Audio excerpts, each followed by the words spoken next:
I'd like to call to order the February 2, 2016 meeting of the Buncombe County Board of Commissioners, and we will start with our Pledge of Allegiance and followed by the invocation, if you'll join me. I pledge allegiance to the flag of the United States of America and to the republic for which it stands, one nation, under God, indivisible, with liberty and justice for all. And if you'll join me in prayer. God, as we enter the campaign season, we're grateful to live in a country where leadership is decided by votes, not violence, threats, intimidation, fists, guns, or bullying. We hold up all individuals who have agreed to serve us and thank them for their willingness to take the required time, energy, and commitment to hold elective office. Thank you for all the opportunities each of us have to improve Buncombe County by service on committees, boards, nonprofits, churches, PTAs, and all the other groups that work to make our community, schools, programs, and government itself better. Thank you for the excellent staff that carries out our policies and decisions at all levels of Buncombe County government. They showed knowledge, compassion, fairness, and attention to people we represent and have been entrusted to take care of. Help us to make good decisions and judgments that move Buncombe County from great to even greater times when every resident can count on a good health care system, a good education, a good job prospect, good chance of finding a workforce, housing that they can afford, and a good place to retire and enjoy their senior years. Thank you for these opportunities. Open our minds and our ears to listen to the public as we have our meeting tonight. Amen. The next thing we're going to talk about is our ethics in the board. It's in accordance with our board code of ethics.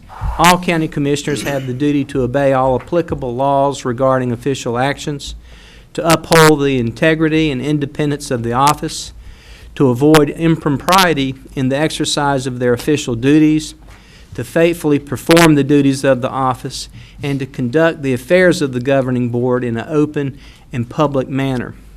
Is there any item on the agenda, the outcome of which would have a direct, substantial, and readily identifiable financial impact for any board member?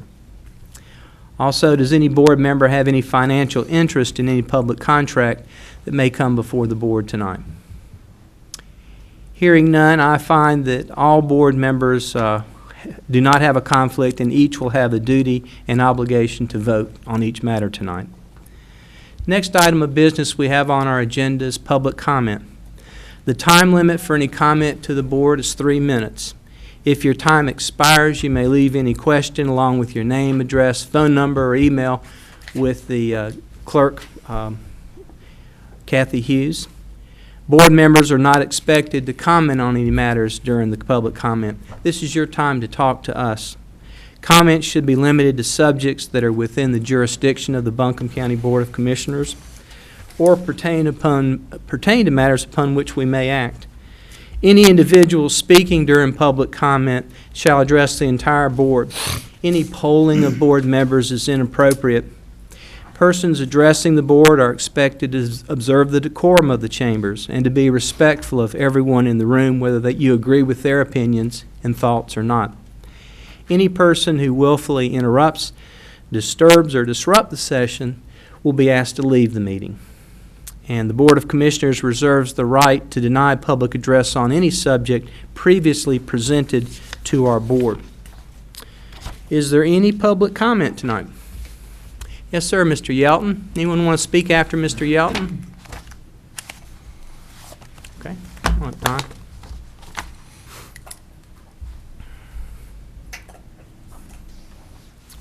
Don Yelton, Jupiter. I'm going to come and I'm going to speak and I'm going to go because I've been coming here long enough till I know we're going to get some 4-3 votes because it's now election time. But David, you're the only one up there that remembers when I told this board a long time ago about CTS was going to have problems with it. Now you're leaving the board, so there'll be nobody there to remember that. So I want to tell you all this while you're there, David. You got a major, major problem with recycling. Not just in Buncombe County, not in just this state, but nationwide. China's economic conditions has destroyed the market for recyclables. So you got a problem with them piling up, but there are ways to manage that. Several things can be done. You can separate the wood fiber separate from the commingled recyclables. The wood fiber might be able to be made into pellets and used as wood pellets and stoves. I see you're enlarging your C&D landfill. You might be able to take prison labor and separate out the wood that's not painted or stained, grind that up, and you might be able then to use that to heat one school, just one school, folks. That proves it's something there worthwhile. Recycling has been subsidized by grants. You've got to make it work itself. So I called to find out about the Environmental Affairs Board, the advisory committee, and I find out it's defunct. It's not been meeting.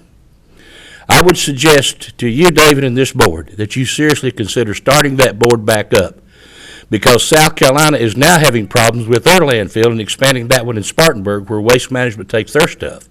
We also know that Waste Pro and several other companies that are required to bring their garbage to Buncombe County are not bringing it to Buncombe County, but we probably don't really care because that's going to extend the life of our landfill. So you're playing a game that's going to catch up with you down the road.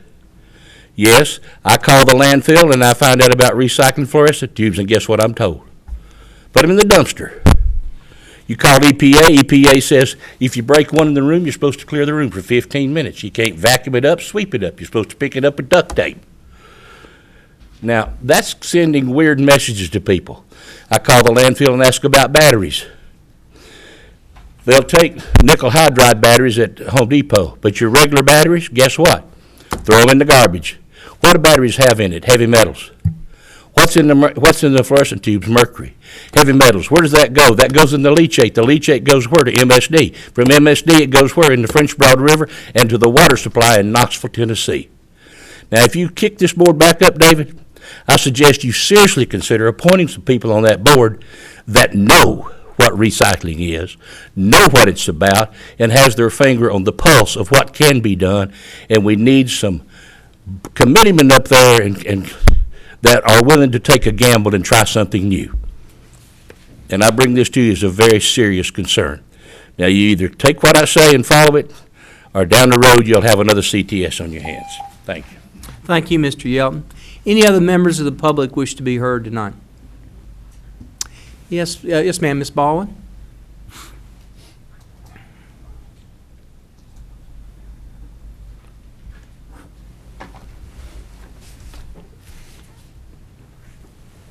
Good evening, Commissioners. My name is Lisa Carpenter Baldwin, and I'm a former Buncombe School Board member, now running for the State Senate District 48 seat. Tonight, you are tasked with the very weighty matter of approving a 5-year capital expenditure plan for Buncombe County Schools. Over the next 5 years, the Buncombe County School Board plans to spend $56 million. Due to special legislation enacted years ago, Buncombe County Schools receives a portion of the Article 39 sales tax revenues. This is earmarked for construction and comes to about $12 million per year. Plus, BCS receives an additional $9 million per year for other capital projects like roofs and parking lot repaving. However, in recent years, BCS has seen a sharp decline in enrollment. Just in the past 2 years, over 1,000 students have left Buncombe County schools. As education choice in North Carolina expands, this decline could be more severe over the next 5 years. Because of the excess capacity in existing schools, I hope you will question any building projects or renovations in the plan. We all know that redrawing attendance lines is the most appropriate way of dealing with balancing school populations. I hope you will ask the hard questions. Do these capital expenditures put STEM, science, technology, and engineering, learning labs in all of our high schools? To enable students to qualify for higher paying jobs or enter STEM fields, it's necessary to have training in computer programming and robotics. Only a very small percentage, about 5%, of Buncombe high schoolers can get into the small STEM high school. BCS has already announced that they will spend millions of dollars renovating what we know as the home economics kitchens to train students for entry-level food service jobs. These jobs are low-paying and often do not lead to a more promising career with higher pay. You're also aware that the local bill that created Buncombe's $12 million per year construction fund can be amended, allowing you to request that some expenditures be converted to teaching and learning. This could mean a higher supplement for teachers, more money to attract those hard-to-find science, math, and special education teachers, or textbooks and instructional supplies for the classroom. We already know that the capital outlay money can simply be converted to the classroom by making a request to the State Treasurer's Office. For the sake of our students and teachers, I hope you'll have the courage to vet these expenditures, even if it means tabling the decision until next month. Thank you for making our children's education your top priority. Thank you, Ms. Baldwin. Any other members of the public? Mr. Rice? Anyone else after Mr. Rice? Okay, Jerry.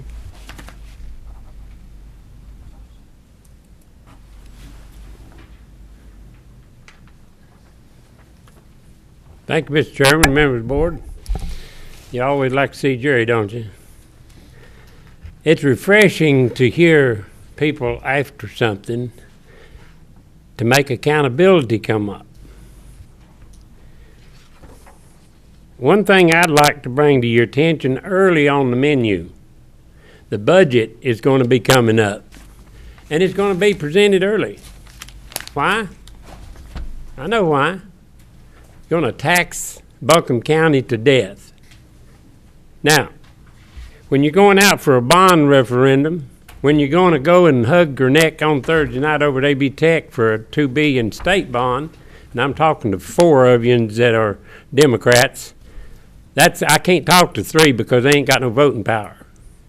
But the 4 of you are going to tax this county to death and probably run for chair and get it because this progressive bunch around here, they don't know what it is to conserve. They don't know how to live on a small budget, and they don't know how the poor people here in Buncombe County live because they live too high on the hog. I'm here for the poor people, and I'm here for the people that counts.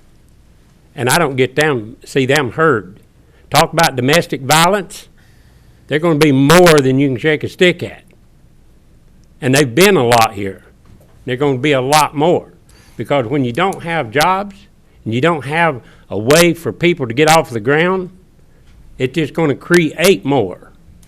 And you're going to have a machine that's going to feed the judicial system and the corruption of it all the way to the top of this courthouse over here, federal and state. And you talk about corruption, this juvenile justice center is going to be a filter for exactly what I've told you, and I'm going to tell you again, corruption. You say, our people ain't corrupt. No, but the judicial system sure is. It's how they get in. Mr. Gant, you know better than anybody. You're a lawyer. Our DSS department wouldn't be as big as it is if a judicial system was doing their job. You got to filter it out in the beginning.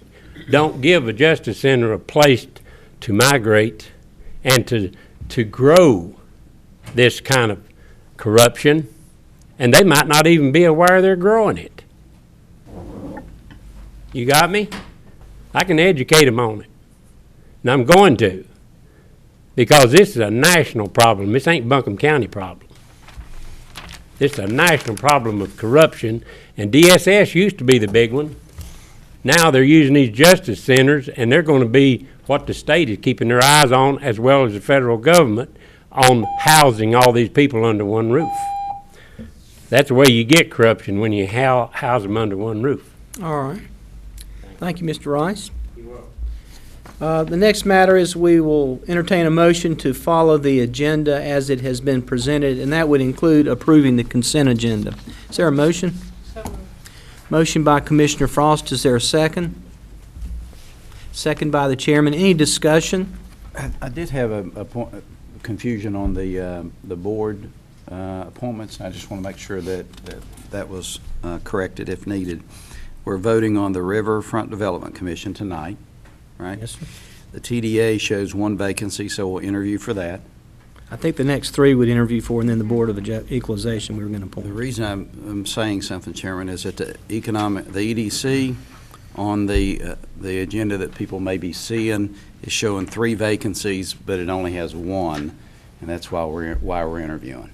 Okay, thank you. Yeah, Then on the bottom, the Board of Equalization and Review, there's 5 reappointments. I think we said we're voting on that tonight. yes, sir. Okay, thank you. Thank I just you. wanted to correct the 3 vacancies on the EDC to 1. That's Good, why we- okay, 3 people wanting 1 position, that's right, thank you.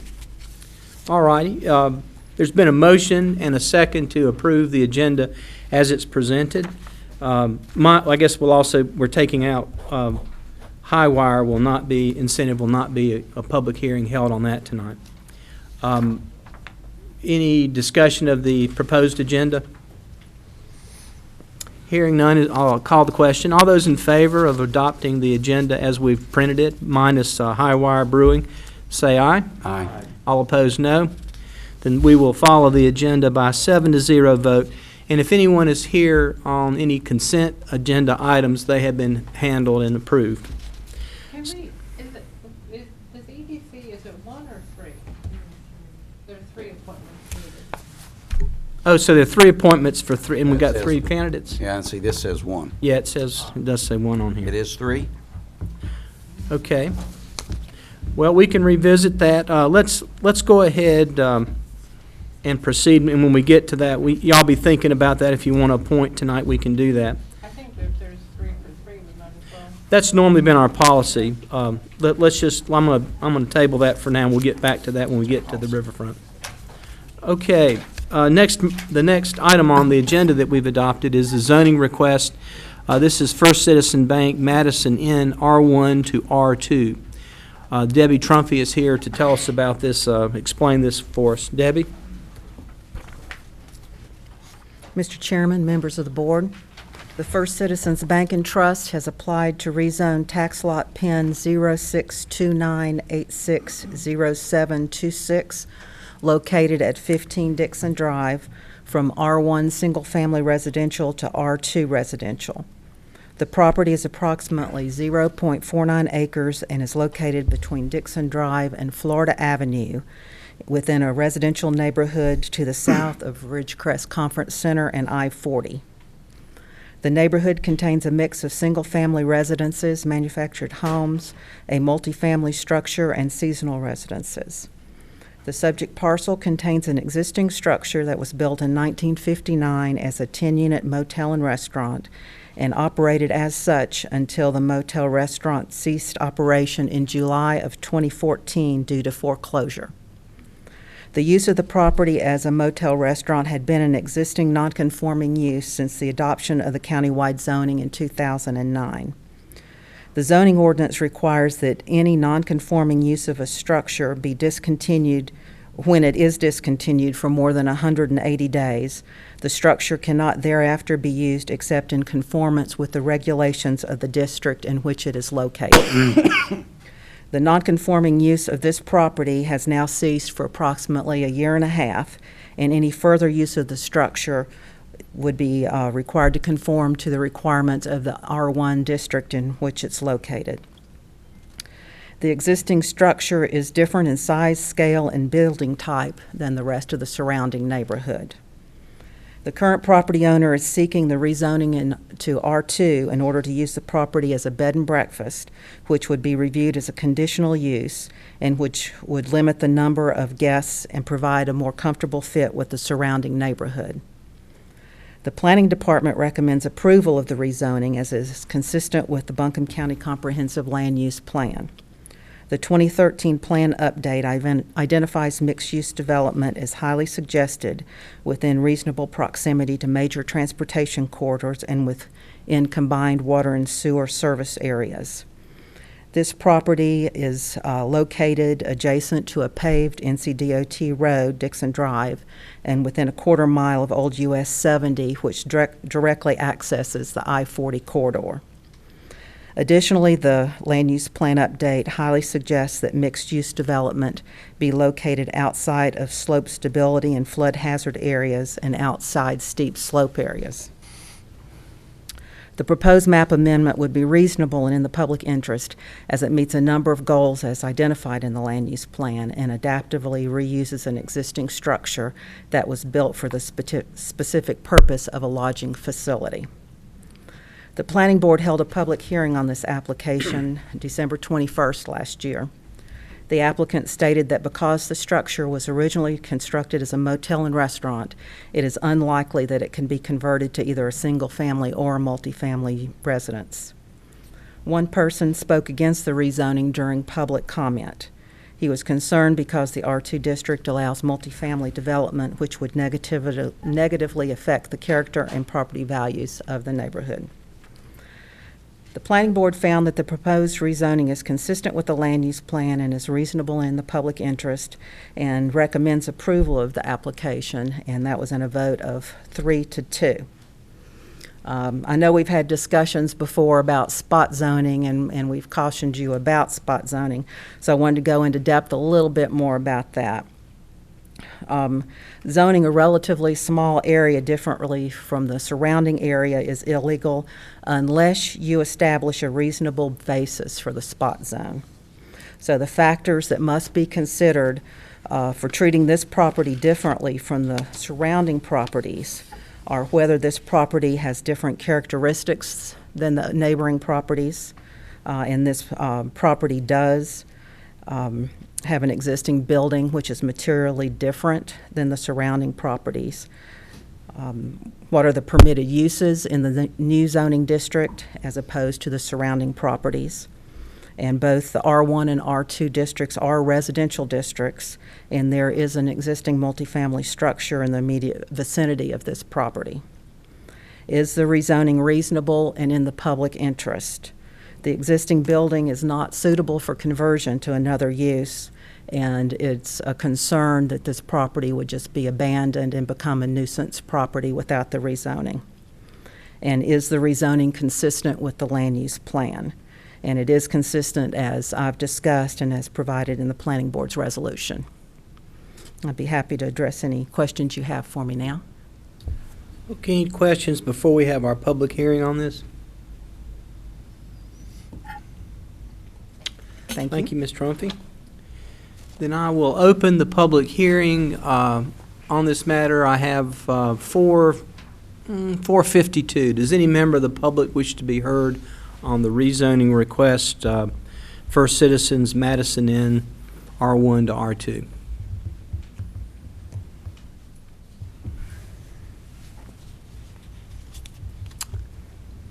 Seeing or hearing none, last call. I'll declare the public hearing closed at 4:53 or 4:54. Okay. Any discussion, board? Any questions, discussion, comments?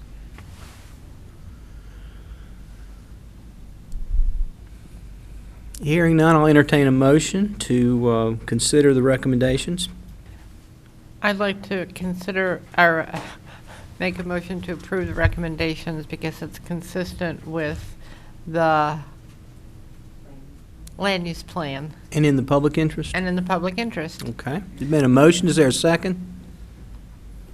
Second. Second by Commissioner DeBrule. Is there any further discussion? You've got this building that's there. It may not have fit in when it was built, but it's there now, so. Yeah, been there since, what I said, 59, did you say? It's been there a long time. So a year ago, this was approved. It would have met conditional use if they would have reapplied, or if the owners would have presented this, then it would have been no problem. Right? If it had been kept in use, it Within would have the- just been an existing non-conforming use, but Right. because it was foreclosed on and the use, discontinued operation is why they're here. All righty, any other questions or comments? We have a motion by Commissioner Frost, a second by Commissioner DeBrule. I'll go ahead and call the question unless we have any other comments. Okay, all those in favor of the motion to approve the zoning request, say aye. Aye. All opposed, no. Then that is approved by a 7-0 vote. Thank you.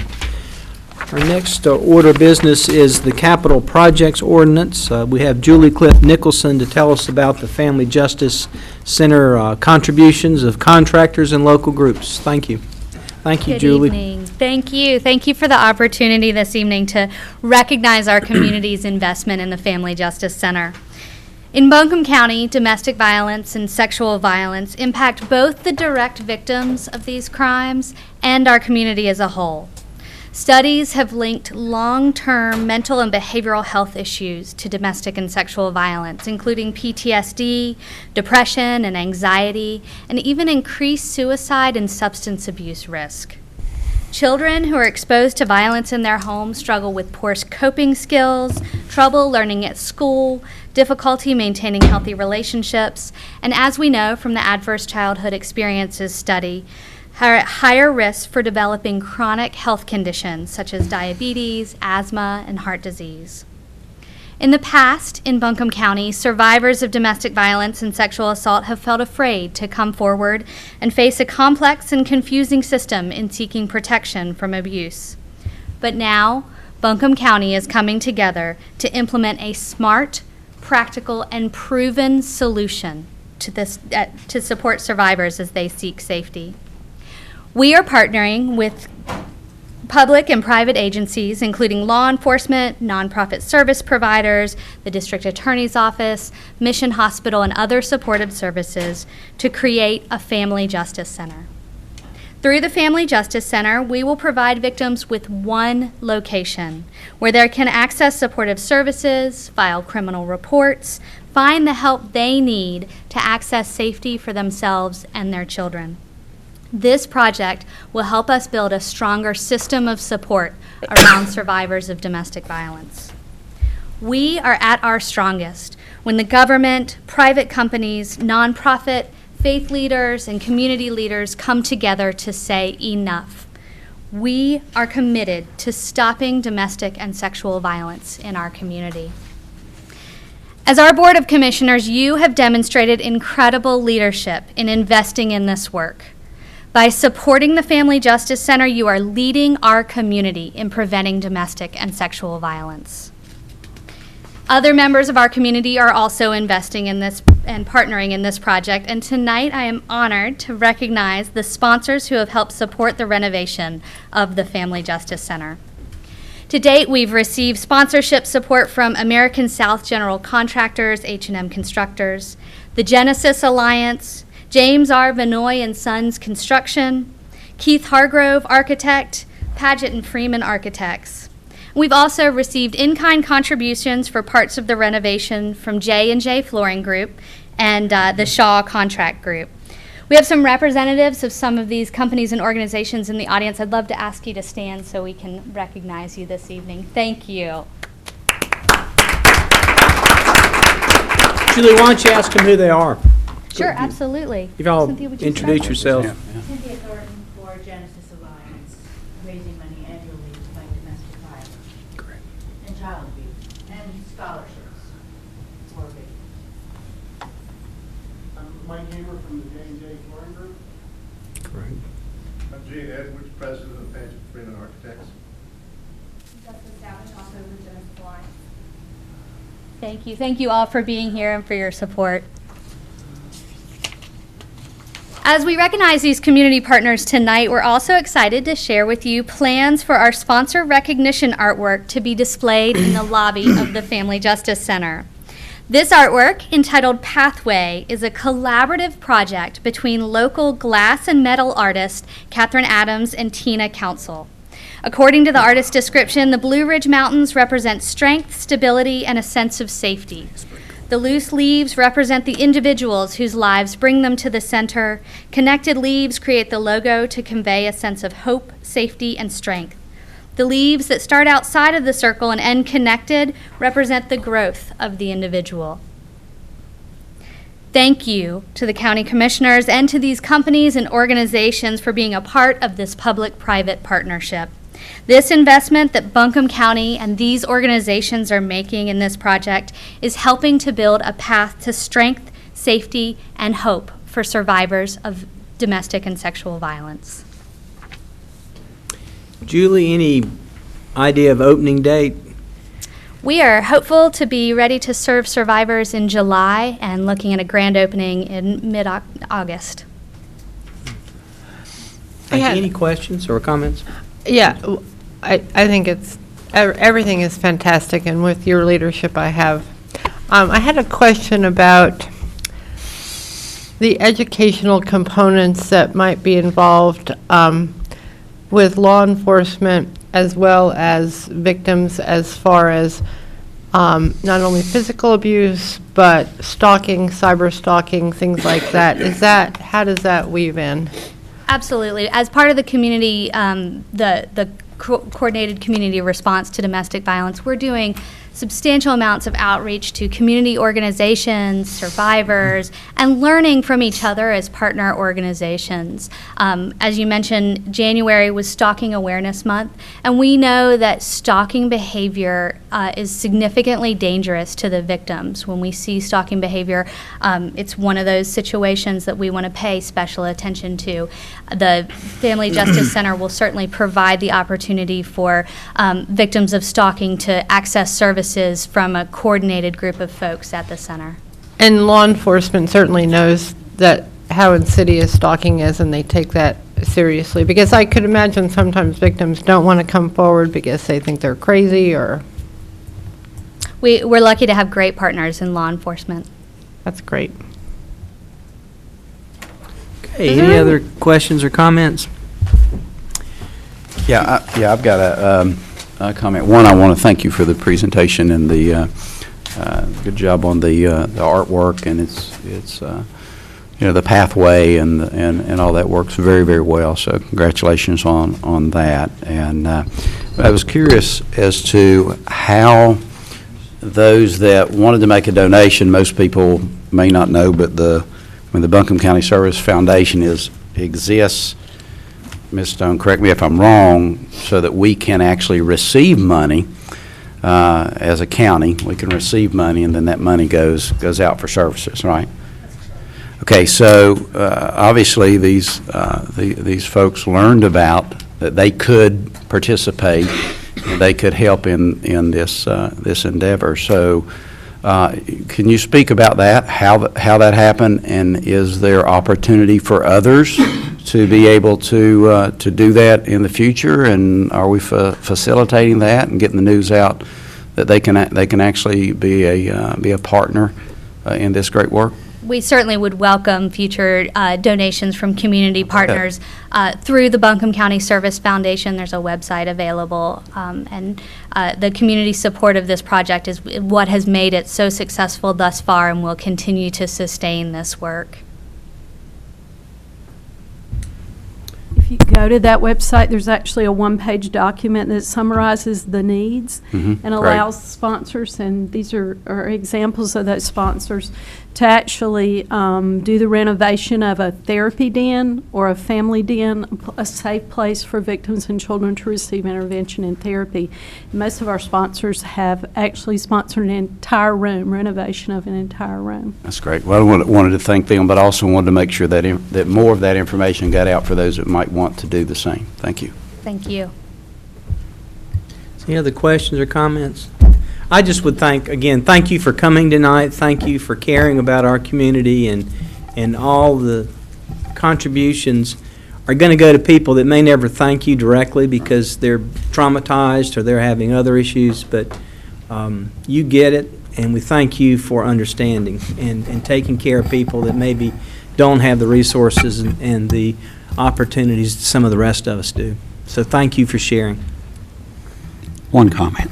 Yes, sir. Commissioner Fryer? I think Bill Newman's in the house, and I think he's part of this deal with the support of it. Appreciate it, Bill. You didn't stand up, but I know you're supportive of it. All right. Thank you very much. The next item of business we have is the approval of the Buncombe County Schools Facility Needs Survey. And Tim Furley is here, not Tim Flora. Flora's here too, but Furley's going to give us the word once again. Thank you, Tim. It's good to see you again.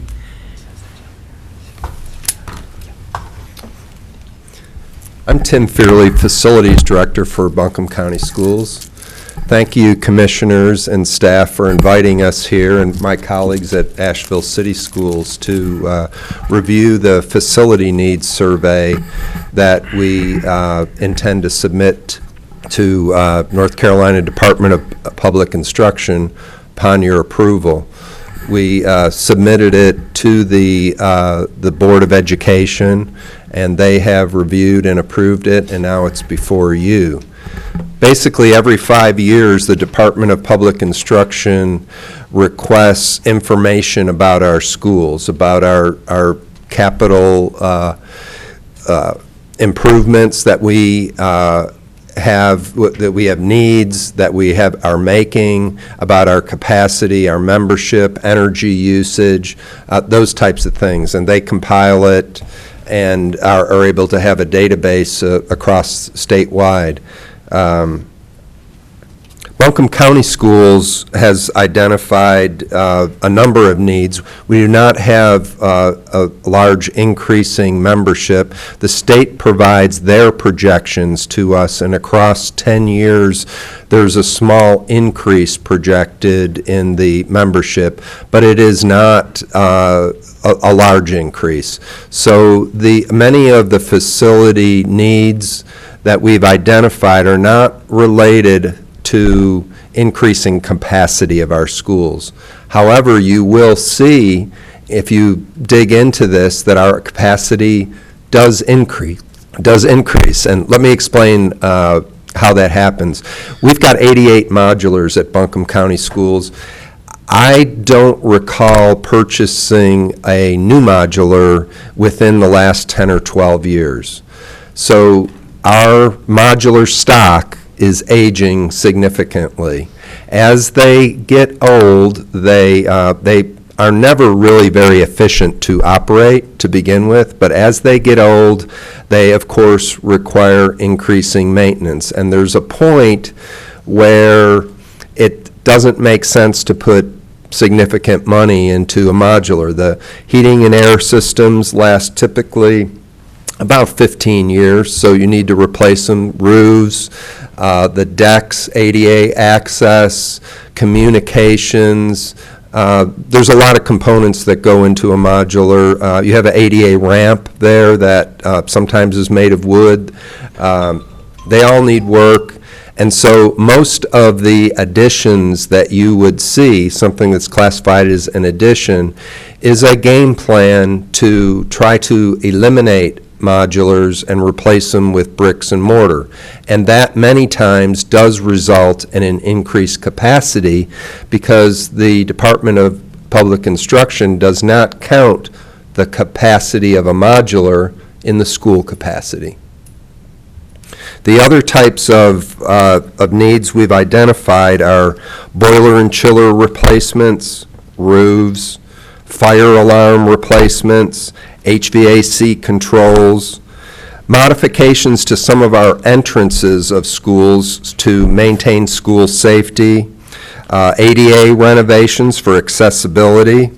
There's several large projects in there. Our community high school is in poor shape and needs a game plan there. North Buncombe Middle School and North Buncombe Elementary School are schools with a large number of modulars and would require, in order to replace them, would require an addition. And our Avery's Creek Elementary School on the south side of town is another large project that you see. I'm sure you are well aware of all the development that's happening on that side of town, and it is starting to put a real crunch on our capacity of our schools on the south side. The Board of Ed did redraw district lines last year, and with this year, we haven't decreased the membership in those schools. In fact, they've increased in our Avery's Creek, which is our tightest school.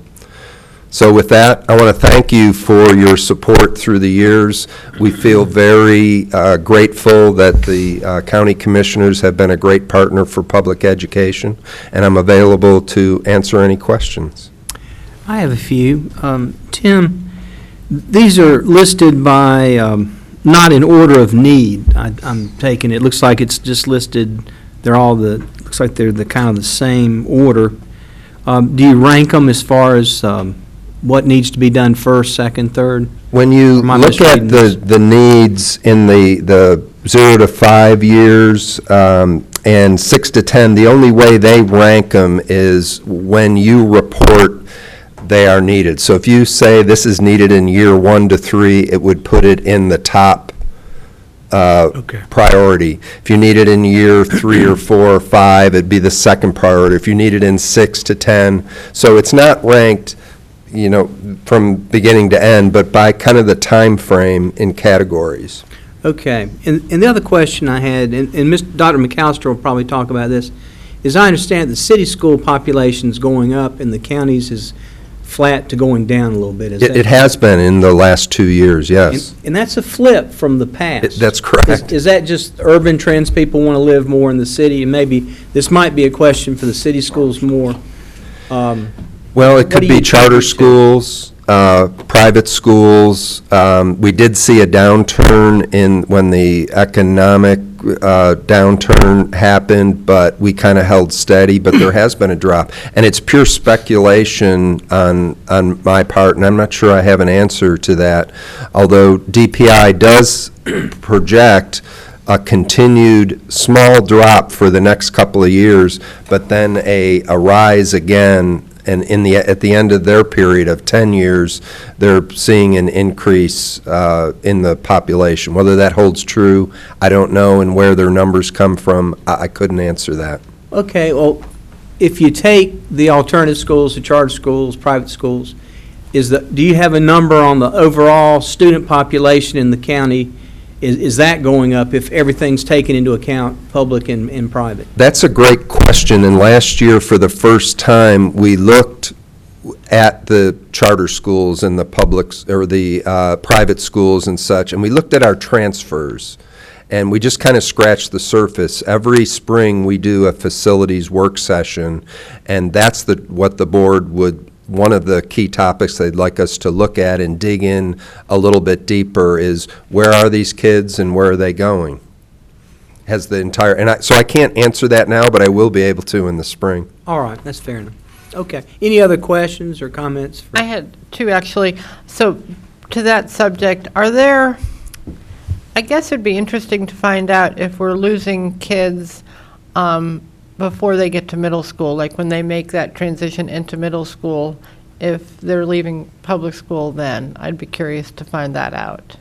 We do know the numbers, and I'm afraid I couldn't cite them as Right. where we do kind of lose kids. And one of the conclusions that seems obvious is that a lot of times parents will take their kids out of elementary school early and go towards a charter or a private school in anticipation of middle school, because Right. they're trying to get their kid in that system, and then they come back at high school. Okay, yeah. A lot right. come back Right. at high school. Homeschoolers and such do too. And then the other question, I'm very happy to see the community high school is at the top of the list. So I understand there are some plans moving forward with that. Is there any? We have looked at no less than 5 different options, and the board is about to meet and review the options and hopefully give us some direction. But we're kind of honing in on it, and where the board has pointed us to is, let's stay on site. Mm-hmm, And so right. those are the options we're exploring in depth now. Certainly, that seems to be what the faculty and students there, they're so proud of what they do there. It's not an ideal site in that it's at one side of the county. Right. That's been the downfall. Right. But it is at home there. Folks are comfortable with it, and we do have a system that works and that brings kids there. So, and it is a site that has some available property, which Right, isn't right. always the case in the center of the county. Right. It's very loved there. So I have a question about the intermediate school and its effect. The Inca Intermediate School that's being built, which looks fantastic, by the way, is going to take pressure off the middle school and it's going to take pressure off of 3 elementary schools. So is there already plans regarding those modulars? At that time, do you think you'll probably be taking some of those out? And as the, because all the population is going to decrease in those 4 schools. We will take out modulars when their repair and operation costs become kind of outdistance their utility. The other issue with modulars is that they've become a safety concern. Kids have to go outside their bricks and mortar building to go to the modular. So that would fall into that decision-making as well. So if we have excessively old modulars, and we have not looked at that right now, schools do not like to give up any facilities if they have them. There isn't really a great market for the modulars. You don't get much of anything for them because they're very difficult to transport, costly to set up. And usually when we get rid of them, they're pretty much worn out.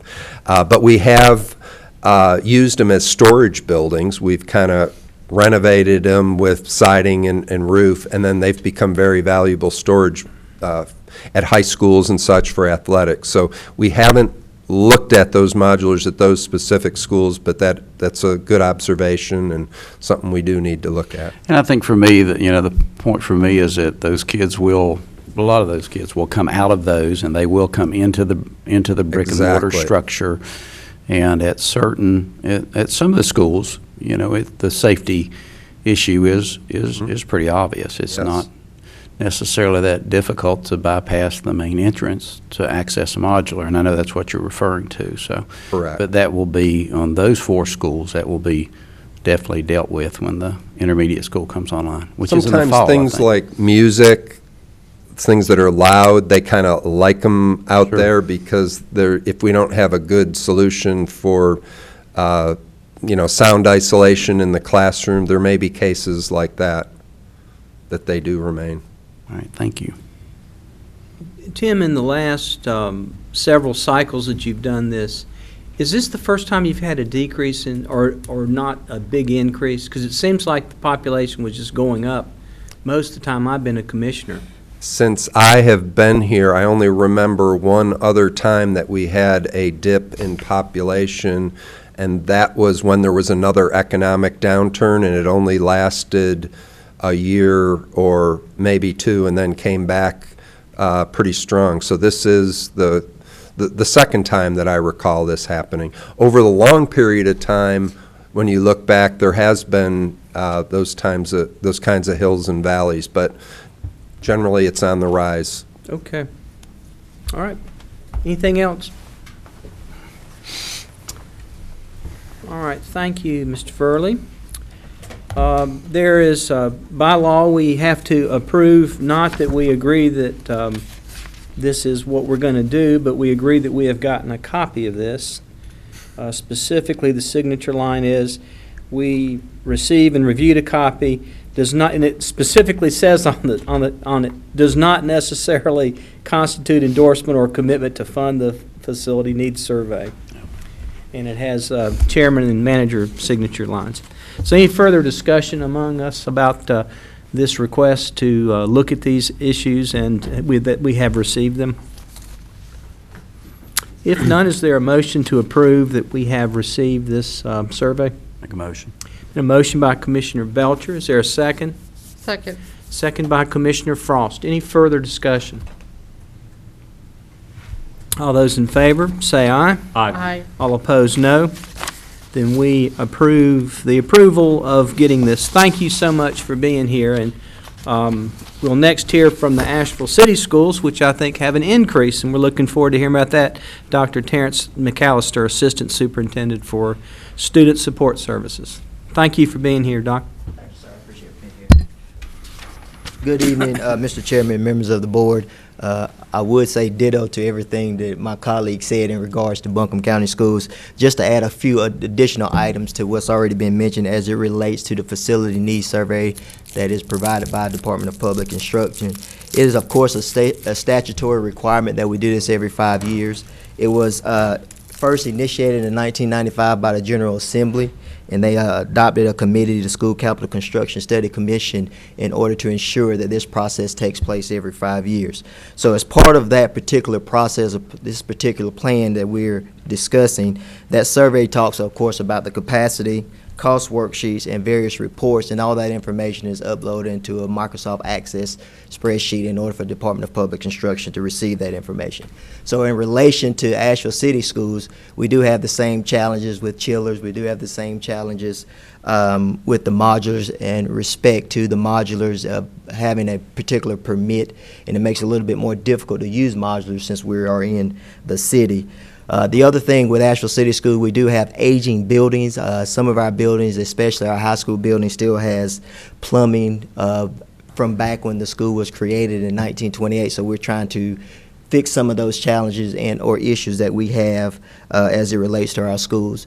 Based on the challenges and issues that we have as it relates to the needs facility surveys in Asheville City Schools in general, in respects to our buildings, we identify our critical priorities, we identify our high priorities, and then we of course have our priorities. And we have a plan, a 5-year plan, a facility 5-year plan based on priority, what we're going to do each year, and we try to make sure that we attribute funds to those particular areas to ensure that we take care of those areas, that we can have a safe learning environment for all of our students and for any stakeholders that might want to visit our schools at any particular time.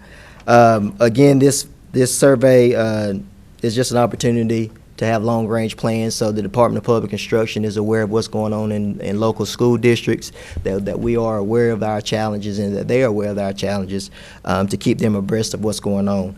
The other part of this particular survey also identifies a number of teacher stations that we have within each building. So that allows you to determine how many teachers or how many classrooms that you have within that building. It also allows you to look at the various schematics of each individual school to ascertain any particular needs that's in the interior aspects of the school as well as the exterior parts of the school. So in short, that's the summation of the needs survey as it relates to our discussion today. If there's any questions that I can answer, I'll be glad to do that. Well, I want to ask you the same question. Now, I understand in the short run, you're going up. Yes, sir. But this, I'm seeing that projects over the next 10 years, you're going to go down. In all actuality, the numbers that you're looking at now, we had a comprehensive study done, from my understanding. I'm new to Asheville City Schools, so from my understanding, we had a comprehensive assessment done on our buildings in the year 2014. So the Department of Public Instruction informed us to extract that information from that particular information. So that's the information that you're looking at presently. But if you look at our growth status for Asheville City Schools today going forward, and based on our strategic plan that we have in place, our numbers will increase dramatically over the next few years, which is why we're presently in a conversation about restructuring our school district to fit the needs that we're going to have in our school system as it relates to students. More specifically, those numbers are increasing because we have an influx of 3rd, 4th, and 5th graders. So our numbers in 3rd, 4th, and 5th graders are kind of high as it relates to previous years. So that shows an influx and an increase in our number of students. But of course, they got to go to, they leave elementary, they go to middle school, so we have to have a place to house them. And then they go to high school, we have to have a place to house them. And then also we admit students outside of our district, as you all, I'm sure, are aware of, with those numbers. So our numbers are steadily increasing. We foresee that they will continue to increase. That's why we're partaking in the conversations in regards to restructuring as the present. I mean, I was thinking, I'd heard a number, either 8 or 18% increase. I mean, Yes, it's sir. not just a little bit. Yes, sir. You're really growing. Really growing. Most of it's West Asheville, just the influx of young families in the West Asheville area is a desirable place to live. Exactly, and that's what initiated the conversation about our strategic plan and looking at the possibility of restructuring, because West Asheville is growing like leaps and bounds, and so we're trying to put a plan together to answer those particular needs and or questions as it relates to West Asheville, so we can ensure that we have an appropriate place and location to educate our students. Good. All right. Any other questions or comments?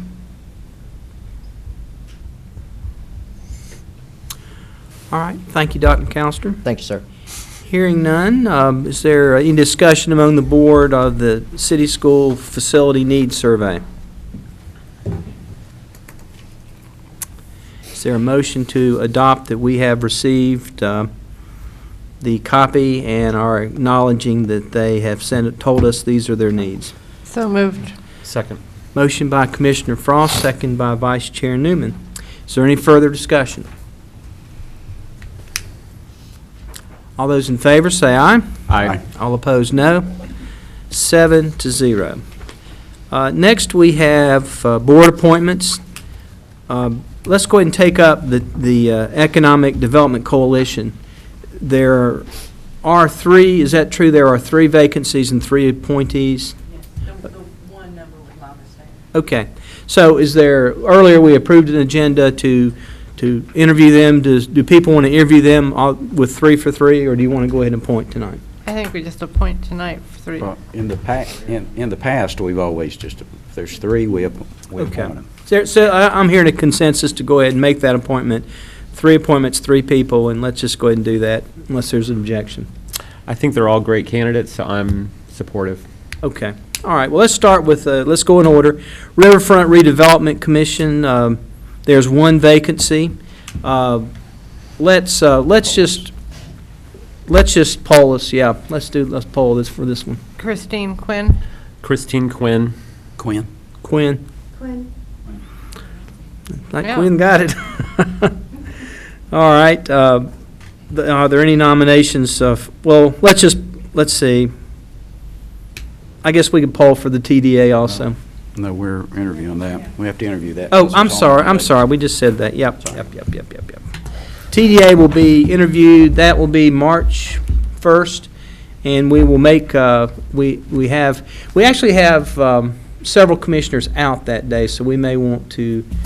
I think that might be an issue. I guess we can deal with that separately. I don't want to spring it on anybody. Now, you have your workshop on the 16th of February where you are going to hear nonprofits. You could interview prior to that if you wanted to. You start at 4 that day in here. That makes sense. Would anybody object to that? Just doing it, but if we're going to be here anyway. Sounds good. Okay, that way everybody could have a say in that. And then as far as the meeting, whoever's not going to be, it seemed like I'd heard at least 2 of you might not be here. Let's nail that down because that may affect that meeting. So please get with the clerk about that if you're not going to be here for any of the schedule. Okay, don't have to do that tonight. Next we have Economic Development Coalition. We have 3 candidates. Let's just take a nomination on that since we have 3. Are there any nominations for that? I'll nominate Zaruma Anvil, Janice Brummett, Brad Galbraith. Okay, are there any other nominations? Okay, all those in favor of those individuals being appointed, say aye. Aye. All opposed, no. Then they are appointed by a 6-0 vote. I've been saying 7-0. We only had 6 up there. Holly has a strong presence. Yeah, I'm thinking of her. Okay. Historic Resource Commission, they have 2 people for 1 vacancy, so we will not appoint that. Board of Equalization Review, we have. We're going to interview the same, we're going to set the interviews up for that same day. Yeah, for let's those just 2 do them both people, if same that time. works. Yeah, that's good. Thank you, Commissioner. Board of Equalization Review, 5 reappointments. Any nominations? I nominate Mike Krasenik, Jerome Jones, Mark Morris, Jim Edmonds, and Debbie Lane. Are there any other nominations? All those in favor of those individuals say aye. Aye. All opposed, no. Then they are adopted by a 6-0 vote. I think that we have established no closed session tonight. Is that right, Mr. Attorney? Okay, announcements. February 16 at 4 o'clock, your commissioners will hold a workshop with nonprofit agencies to hear their budget requests for the fiscal year 17 budget in room 326 at 200 College Street in downtown Asheville. On February 22, our tax office will open the new location at 94 Cox Avenue. March 1 at 4:30 will be our next regularly scheduled meeting of the Board of Commissioners at 200 College Street in downtown Asheville. And March 15, we have a primary election day, and we will not have a commissioner meeting that day. Are there any other announcements? Hearing none, I'll entertain a motion to adjourn. So moved. Motion by the Vice Chair, second by Commissioner Belcher. Is there any discussion? All those in favor say aye. Aye. We are adjourned. Thank you very much.